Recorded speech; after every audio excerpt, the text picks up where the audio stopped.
Hello and welcome to Exergy TV. I'm your host, Melissa Dinwiddie, and today's topic might not be one you expected or have even got much thought to. We're talking about artificial turf. Why? Well, it has become a focal point for many school districts and local governments in recent months. To discuss this issue further, I would like to welcome our first guest. She's the co-chair of the Santa Clara County Medical Association's Environmental Health Committee. Please welcome Dr. Cindy Russell. Dr. Russell, thank you for joining us. Oh, thank you very much for having me. So glad to have you here. Well, Dr. Russell, along with Dr. Steve Jackson, you are the co-chair of the Santa Clara County Medical Association Environmental Health Committee, and you're committed to the health of our community by educating physicians and the public health about important links between environmental issues and public health. And can you give some background about your committee's mission and your ambitions about community outreach? Yes, so our Environmental Health Committee has been around for many years, for 40, 50 years, and I've been a member of that committee for about 30 years. And throughout that time, our mission has always been to look at environmental and effects and environmental issues and really work toward improving the environment for the health and safety, as you pointed out, of the community. So we've worked on a number of issues over the years. Our committee members have worked on noise abatement. We've worked on the pesticide issue with the pesticide ordinance in Santa Clara County. We've worked with the California Medical Association to try to introduce policy that would improve environmental health and thus public health. So we've done many things, and we hope to involve the community more in this issue, and the artificial turf issue has really been one to do that. Excellent. Well, let's get right to that issue. I know that you did some research about artificial turf, and you wrote a phenomenal 18-page letter to the Saratoga and Fremont Union High School district boards. Why do you so strongly recommend replacing artificial turf with natural living grass for the health and safety of students and the environment? Well, our committee looked at this issue and reviewed the science, as is in the letter, and we really found that it was something people really didn't have much knowledge of before, as you pointed out. But then when you start really looking at the science, and we're science-based, we want to be evidence-based, we really found many areas of concern, and those really involve three areas in particular. One are the chemical and plastic pollution. The second is the sports injury issue, and then the third is the heat urban island effect. So in looking at the plastic pollution and chemical pollution, these artificial turf material is really made up of about three components. One is the artificial blades, which are polyethylene. They can have other plasticizers in them. Then you have the backing, which can have latex and other chemicals and things in those. And then you also have the infill, which is the cushioning in the artificial turf. Initially, they didn't have cushioning in the artificial turf, and they had a lot more concussions, and so they thought, we're going to have to go ahead and put filling in, and they use crumb rubber, as it's affectionately known, but it really is just chopped up and ground tires. So there's a lot of concern because these tires have dozens and dozens of chemicals which are hazardous and are toxic.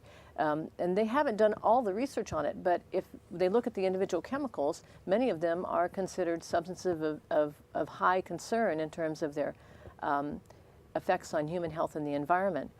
So that's just one, is the infill, and they're trying to use more natural methods, but there's still other issues with regards to those. One of the key problems that they've found in artificial turf is this persistent chemical called PFAS, which are a group of chemicals, about 4,000 chemicals. They're polyfluorinated alkyl substances, and they are very resistant to breakdown. So they just stay in the environment for years and years and decades, and they don't break down, but they bioaccumulate in humans and plants and animals. They contaminate soil and water, and they are found everywhere. There was a study of breast milk, and they found in this one study, they found 100% of the samples of breast milk contain polyfluorinated substances. And they have been, and they found the same thing in placenta, in newborns, they have PFAS. It's one of the chemicals that they study now. And these Teflon substances are, they're similar to what you see for stain resistant. They put them on your Teflon pans that people used to use, but there's different chemicals they're using now, but there still are non-stick options, and they're used in pizza boxes and various and sundry other things. Just hundreds and hundreds of consumer items they're used in, but they're also found on artificial turf fields.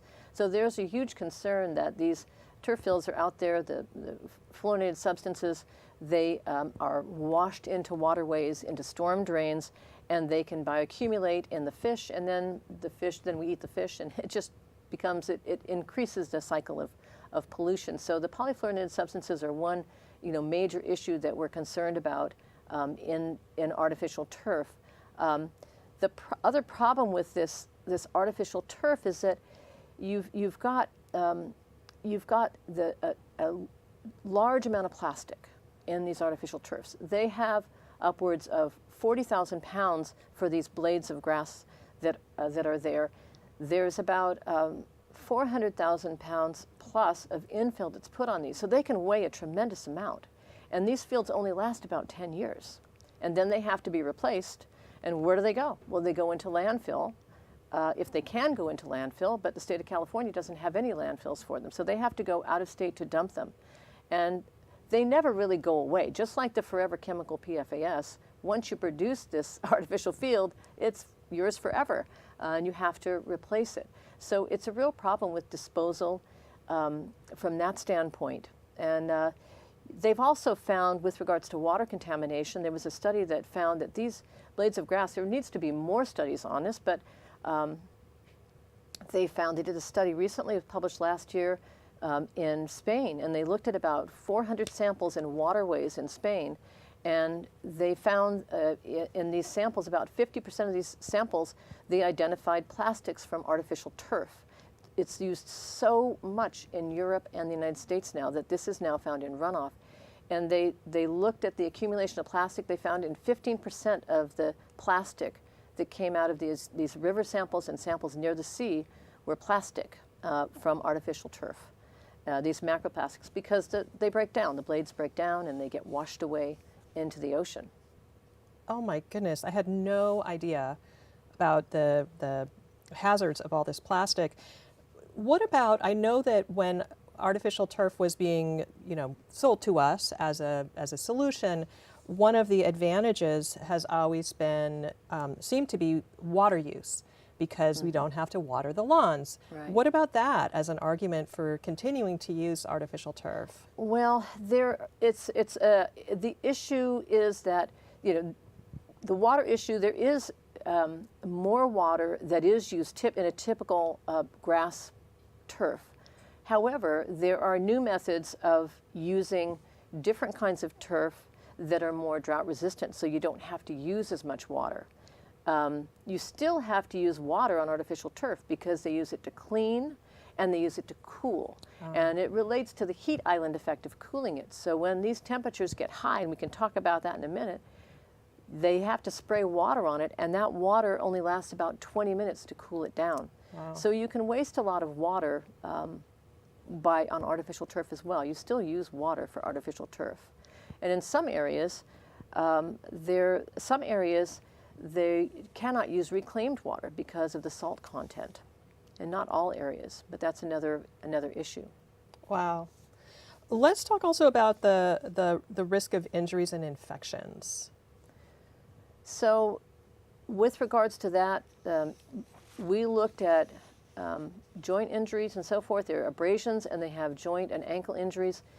There's some good studies. There's mixed studies, but there's some good studies that have shown an increase in joint and especially knee and ankle injuries, lower extremity injuries in high school athletes. This is a Case Western study, showed a 58% increase in injuries. And also the studies of NFL professional players showed an increase in injuries, the same, in lower extremity injuries. But some studies, they say, have shown not as many. But if you look at, athletes and you query them, the NFL's done these studies and asked, what do you prefer, artificial turf or grass fields? And by far, 93% of the players will say, I want to have a real grass turf. Why? Because they feel that they are injured more easily on artificial turf. And one of these studies has talked about that and said, well, the reason we think that's the case is because the artificial turf doesn't really give, and it's hard for the cleats to release from artificial turf, whereas the dirt will give a little bit, and they're not so prone to having these torque injuries, and they feel that there's less injury.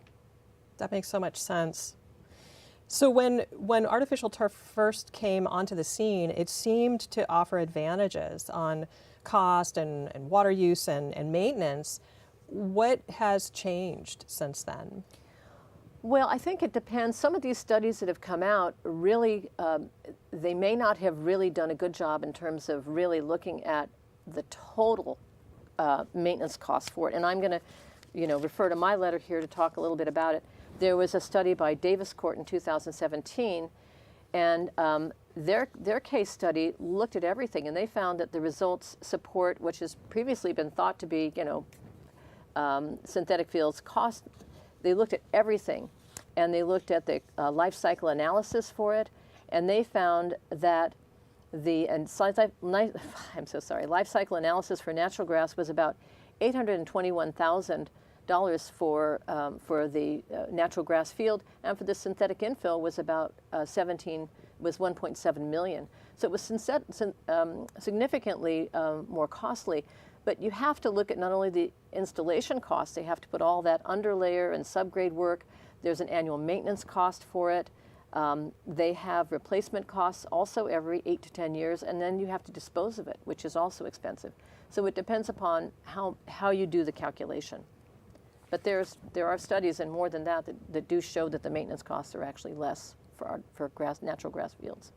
Well, you have compiled so much information together in this really comprehensive letter with so many pages of notes and references and studies, and it really, so much work has gone into this, and I thank you so much for... Well, you're welcome, and there is one other thing that I did want to mention. Yes, please. And that is the urban heat island effect from these artificial turf versus a natural grass turf fields. And that's really important because when you have an artificial turf, it absorbs all that solar heat.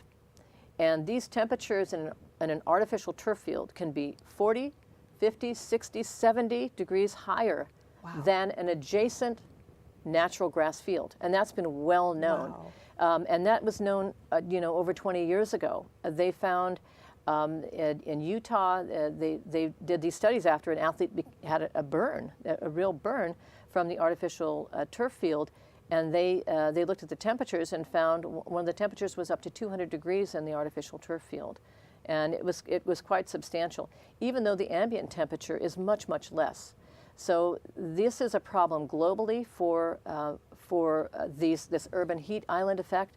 As we put more hardscape in, we need to have more greenscape because the greenscape has evaporative cooling and water cooling, and that's another reason why the players really prefer it. It doesn't have to be watered, and you're not going to have that heat that is released. And even if you're, when schools now have to have a heat plan for the artificial turf. So if the temperature is above a certain amount, say 90 degrees, they have to now say, when are we going to shut the field down, and how long can the players play, because that turf is going to be 40, 50, 60 degrees higher, and it can affect them in terms of heat stroke, heat exhaustion, as well as burns, and also athletic performance. Yes, absolutely. So it's a really important issue. These are all such really valuable lessons and reasons to avoid artificial turf. Thank you so much. You're so Dr. welcome. Russell, thank you for being with us. Up next, we will hear from local moms who have turned into some of the leading advocates for replacing fake grass with the real stuff. Stay tuned. This episode of Exergy TV is brought to you by PokeWorks. Pokeworks is a fast casual poke restaurant with a build-your-own style menu that lets you customize your poke bowl, burrito, or salad with a variety of premium proteins, handcrafted sauces, and fresh produce. We also have a selection of signature work bowls that feature hand-cut ahi tuna, fresh salmon, all-natural chicken breast, and tofu. This is Poke Your Way. We'd also like to thank Sustainable Silicon Valley. For over 20 years, Sustainable Silicon Valley has been connecting sustainable innovators, inspiring positive change, and making lasting impacts throughout Santa Clara and San Mateo counties, the Bay Area, and California. Find out more at sustainablesv.org. Welcome back. I'm pleased to be joined by representatives from the Community for Natural Play Surfaces, Cortney Jansen and Leanne McAuliffe. Thank you, ladies, for being here. Thank you for having us. Yeah, thanks for having us. My pleasure. So, you two have advocated for natural turf fields with different school districts and municipalities, including Los Gatos Middle School and Fremont Union High School districts. And I'm really curious, how did you go from being moms to, presumably you're still moms, but to also being natural turf advocates? Yeah, sure. So I live in Sunnyvale, and last summer I found out that the city's going to renovate our local park, and they were going to replace the grass with artificial turf. And I admit, at first I didn't really care, but I did a little bit of research and I realized I do care, and I didn't want that stuff in our neighborhood just because of the environmental impacts and the health and safety impacts. And so I rallied with a whole bunch of fellow residents, and we pushed the Sunnyvale City Council, and I'm really happy to say that we were successful, and they're going to keep grass in our park. Congratulations. Thank you. Excellent. And what about you, Leanne? Yeah, and I'm from Los Gatos, and similar to Cortney, when they first proposed artificial turf for our school district, I didn't like plastic, but I didn't realise why. When I looked into it and I went down the rabbit holes, I realised how bad it was, and I decided that it wasn't right for our kids, because my priority for me is the kids' health, and that's what drove me, and that was about 3 years ago, and here I am still, and we've followed a few other districts, and in Los Gatos we were successful getting it for our elementaries. But since that point, we've been unsuccessful in Albany and San Mateo. Yeah, so it's an ongoing battle. Yes, it seems like it definitely is. Why do you think schools like artificial turf so much? Yeah, so my experience in Fremont Union High School District, and even with the city of Sunnyvale, is that they still believe those myths. Things like artificial turf is supposed to be lower maintenance, which it's not. That artificial turf is supposed to be better for drought-prone climates like ours, which it's not. And so they look at these and they think, well, of course we should do artificial turf, when the fact of the matter is, when you actually look at the details, those aren't true, and natural grass solutions, especially modern natural grass solutions, are much better for our kids and our planet. And I would add to that a lot of the information that they get is all internal sources. It's either their staff or the architects advising them or the construction companies.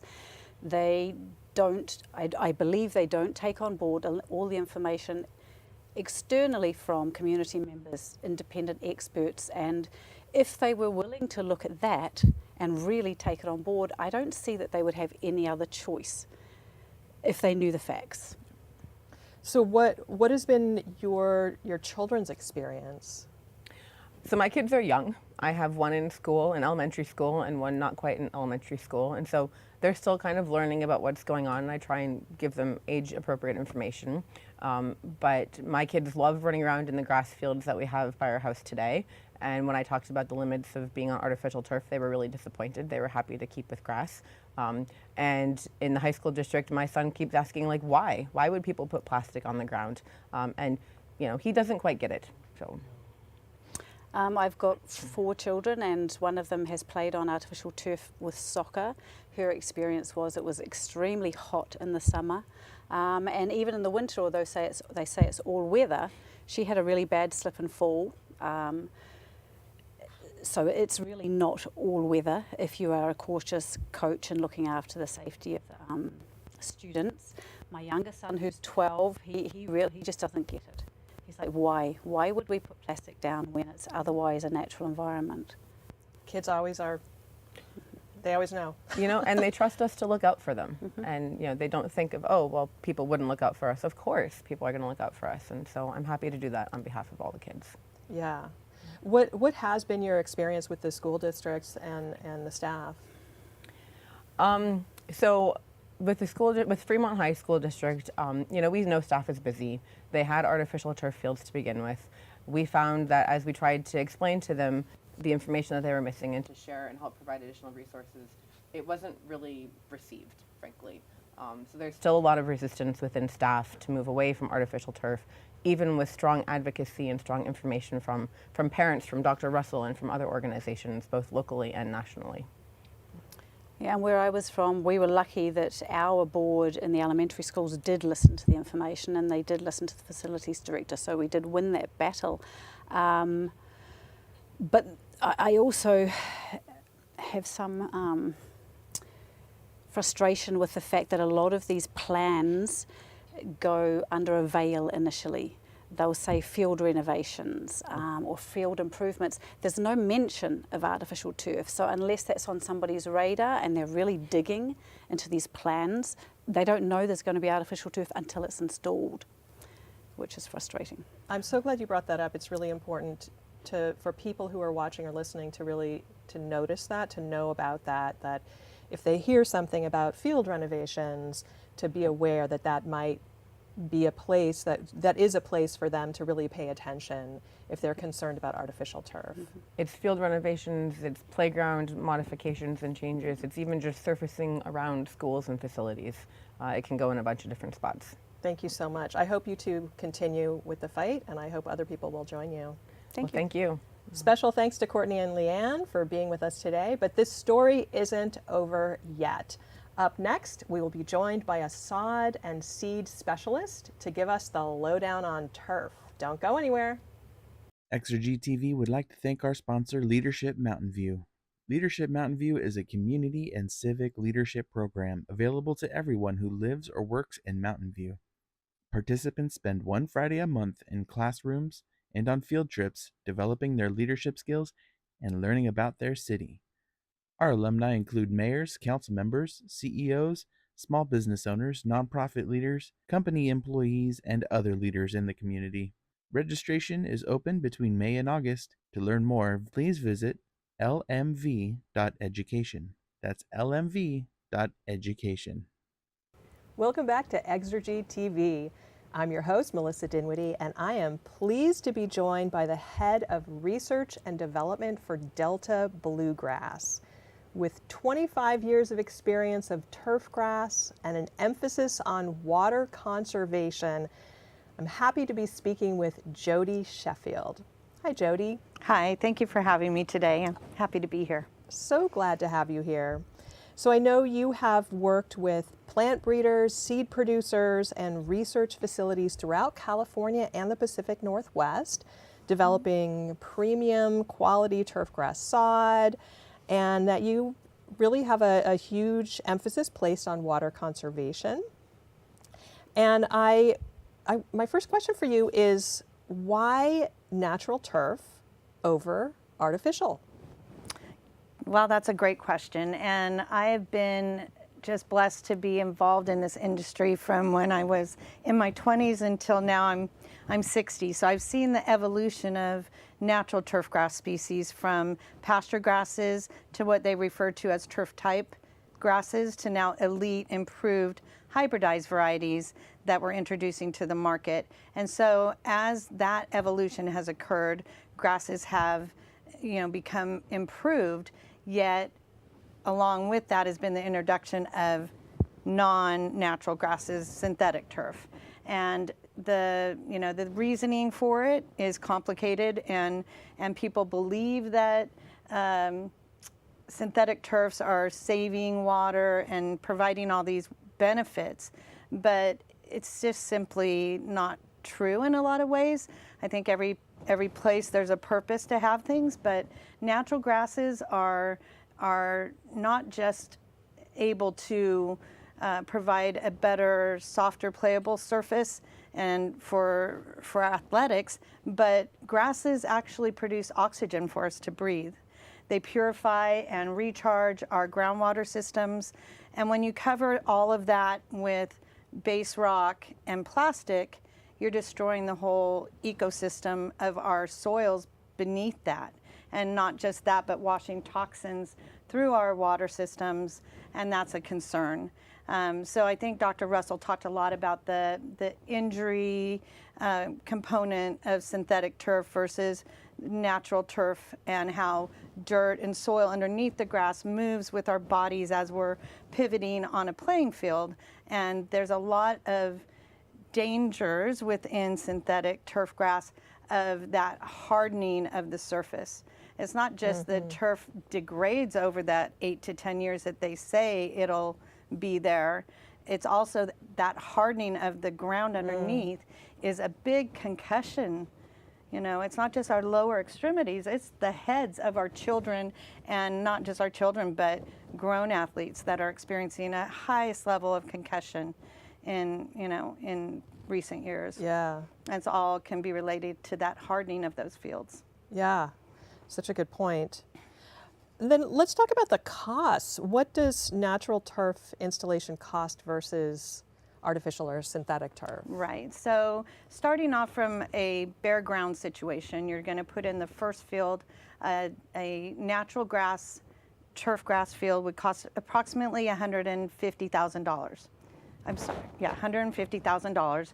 Synthetic is well over a million. There's numbers inside of Dr. Russell's report as well, but just from a standpoint of Delta Bluegrass's sports turf division, our manager Steve Abella just replaced the Giants field.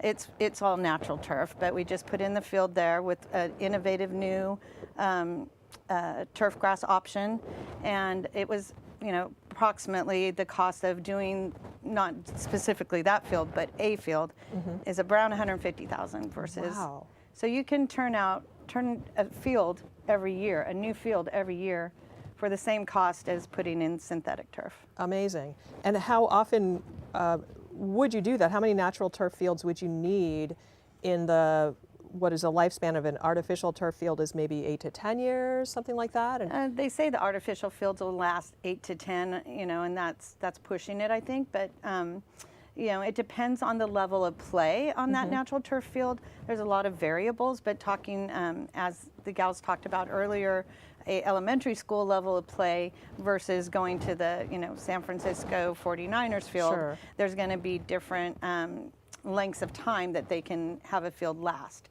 But a conventional, traditional high school field, you should be able to replace that, or shouldn't need to replace that, for anywhere from 3 to 5 years if it's Wow. managed properly.